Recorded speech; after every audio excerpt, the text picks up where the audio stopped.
Well, for more on the ongoing Brexit talks, or lack thereof, I'm joined by Joe Minarik. He's the Vice President and Director of Research at the Committee for Economic Development. Welcome back, Joe. Good to be here, Rachelle. So as we're seeing, slow going so far in the Brexit talks, how much consensus has there been so far, and what's really stalling negotiations?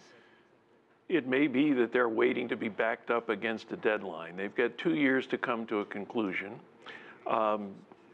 This kind of a negotiation has never taken place before. The European Union was not thought to be a hotel. It was thought to be a little bit more like a condominium. If you bought in, you were expected to stay there for a while.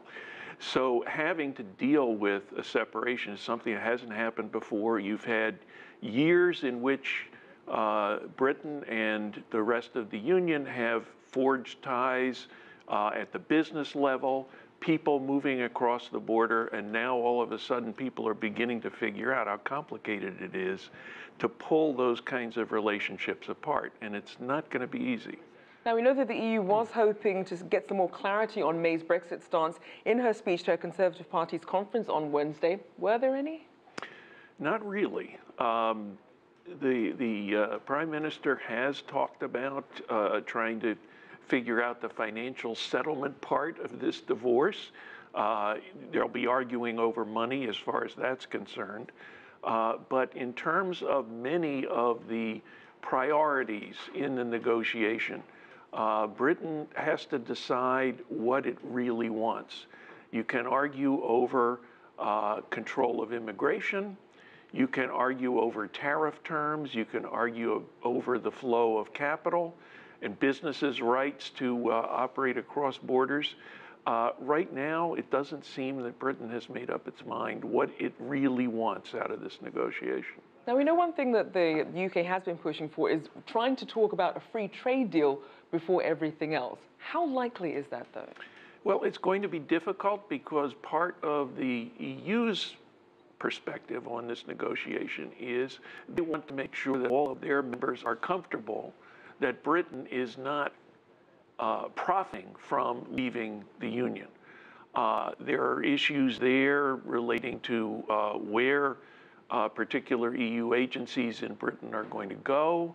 There are issues with respect to regulations, with respect to labor protections. So many of the member states of the EU are going to be watching to see how this negotiation goes. So the EU is going to have to follow a tough line. Now, is the EU, from a negotiation standpoint, having the same united front, or can we expect perhaps some certain fractions with the EU to perhaps side with Britain in an attempt to really speed this through? Well, the EU is going to be trying to avoid that more than anything else. And also, of course, when you take the European Union and you look at Britain, the fact that Britain wanted to withdraw and voted to withdraw is not going to endear Britain to the rest of the European Union. So one would expect that in this negotiation, the position is going to be that Britain will have to pay something of a price to get out. And that may tend to keep the European Union together in the negotiation. And speaking of keeping them together, we know that French President Emmanuel Macron is really trying to integrate the EU more. How much does that factor into the negotiation process with Brexit? Well, you would want to give the Prime Minister the benefit of the presumption that what he's trying to do is to advance Europe. But by looking past Brexit and saying, talking about what it is that he wants to achieve for Europe after Brexit, he is in effect saying in the negotiating process, well, we're past this.